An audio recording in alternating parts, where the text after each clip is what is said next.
હરિઓમ શ્રી કૃષ્ણમ વંદે જગતગુરુ ધર્મ રક્ષતિ રક્ષતિ। કેમ છો મારા વાલા ગીતા સત્સંગ પ્રેમી સજ્જનો?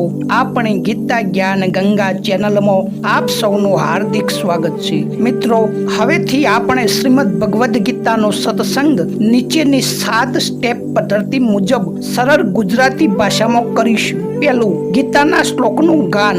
બીજો, ગીતાના શ્લોકનો સરળ ગુજરાતીના અર્થનું વાંચન। ત્રીજું, શ્લોકના સિદ્ધાંત એટલે કે મુખ્ય વિષય વસ્તુ। ચોથું, શ્લોકનો ગુઢાર્થ એટલે કે સૂક્ષ્મ ચિંતન। પાંચમું, મનોમંથન એટલે જાત સાથે શ્લોકનો પ્રશ્ન। છઠ્ઠું, શ્લોકની દૈનિક જીવનમાં વ્યવહારુ ઉપયોગિતા કેટલી? અને સાતમું, શ્લોકનો સરળ સમજવા વ્યવહારુ દ્રષ્ટાંત। તો મિત્રો, ભગવાન અને દિવ્ય વાણી ફક્ત શ્રવણ માત્રથી જ અમિત પુણ્ય પુંજ પ્રાપ્ત થાય છે। તો મિત્રો, જોતા રહો ને જોડાતા રહો ગીતા સત્સંગમાં।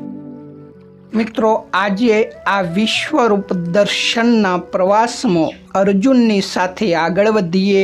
આ બીજા શ્લોકમાં અર્જુન ભગવાનના પ્રભવ અને સૃષ્ટિના સર્જન તથા વિસર્જન વિશે ભગવાનને ઉપદેશેલા ઉપદેશની ઊંડી અસર અને પોતાની સમજણ વિશે આ શ્લોકમાં વાત કરે છે। તો જોઈએ આપણી 7 સ્ટેપ પદ્ધતિથી આજનો ગીતાનો દિવ્ય શ્લોક અને સત્સંગ।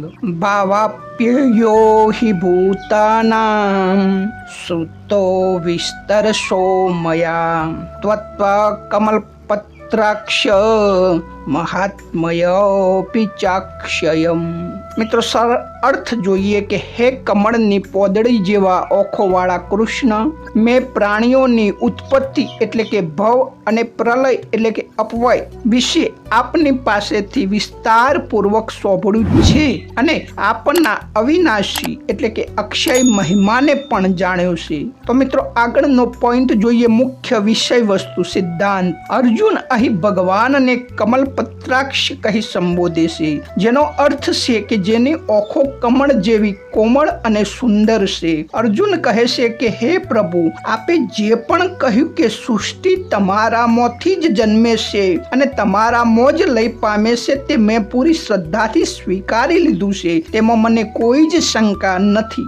આગળનો પોઈન્ટ સૂક્ષ્મ ચિંતન ગુઢાર્થ જોઈએ કે ભવાપ્યયો એટલે કે ઉત્પત્તિ અને પ્રલય। તો અર્જુનને હવે સમજાઈ ગયું છે કે આ સૃષ્ટિ એટલે કે જગતનું સર્જન અને વિનાશ એ કોઈ આકસ્મિક ઘટના નથી, પરંતુ એક ભગવાનની લીલા માત્ર છે।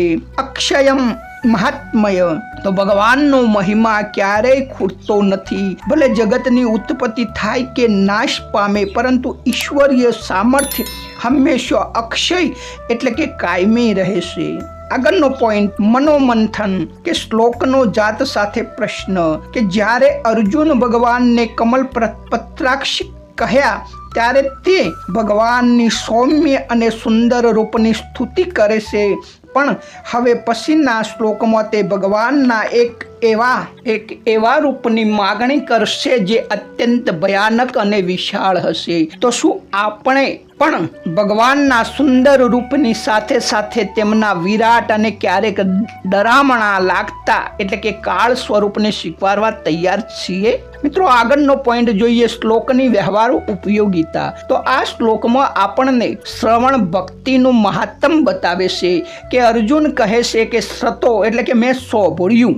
જ્ઞાન મેળવવાનો પહેલો રસ્તો ધ્યાનથી સાંભળવું તે છે શ્રવણ। જ્યારે આપણે સત્યને સાંભળીએ છીએ ત્યારે તે આપણા હૃદયમાં સ્થિર થાય છે અને આપણને આગળના અનુભવ એટલે કે દર્શન માટે તૈયાર કરે છે। તો મિત્રો, હવે આને વધુ સરળતાથી દ્રષ્ટાંતમાં જોઈએ કે જેમ કોઈ શિષ્ય ગુરુ પાસેથી નદીના ઉદ્ગમ સ્થાન અને અંત વિશે સાંભળે છે, પછી તેને જોવાની ઈચ્છા પ્રગટ કરે છે, તેવી જ સ્થિતિ અત્યારે અર્જુનની છે। તેણે ભગવાનની પાસેથી વિભૂતિ યોગ વિશેષ વિભૂતિઓનું એટલે કે નકશો જ્ઞાન સમજી લીધું।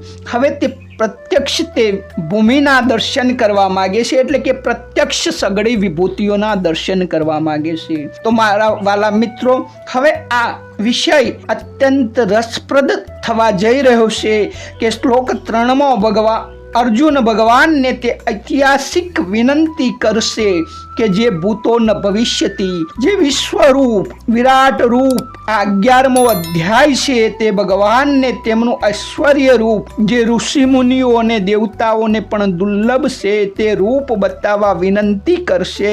તો આપણે પણ હવે પછીના મહત્વના શ્લોક તરફ કાલે પ્રયાણ કરીશું. તો મિત્રો, આ સત્સંગ આપણી 7 સ્ટેપ પદ્ધતિથી આપને કેવો લાગ્યો જરૂર કોમેન્ટ કરી જણાવશો. શેર, લાઈક અને ચેનલ જરૂરથી સબસ્ક્રાઇબ કરજો, કારણ કે શ્રીમદ ભગવદ્ ગીતા 1 થી 18 અધ્યાય અને 1 થી 700 શ્લોકોનો સત્સંગ આ જ પદ્ધતિ મુજબ આપણને અંત સુધી મળતો રહેશે. તો મિત્રો, હરિ અનંતા, હરિ કથા અનંતા. તો હરિ અને હરિની વાણી એટલે કે સત્સંગ અનંત છે, પરંતુ વિરામ પણ જરૂરી છે. તો સત્સંગને અહીં વિરામ આપીએ. સારું હતું એ ભગવાનની વાણી હતી, સનાતન ધર્મના શાસ્ત્રોનું જ્ઞાન હતું, મારા ગુરુદેવનું જ્ઞાન હતું. જે પણ કંઈ ખારું લાગ્યું હોય, ના સમજ આવી હોય તો મારી ક્ષતિ ગણી મને ક્ષમા કરજો. અને ફરી મળવાના સંકલ્પ સાથે રજા લઈએ. સૌને મારા જય શ્રી કૃષ્ણ, જય માતાજી, રાધે રાધે. ગીતા જ્ઞાન ગંગા ચેનલ જરૂરથી સબસ્ક્રાઇબ કરજો. સૌને મારા જય શ્રી કૃષ્ણ, જય માતાજી, રાધે રાધે.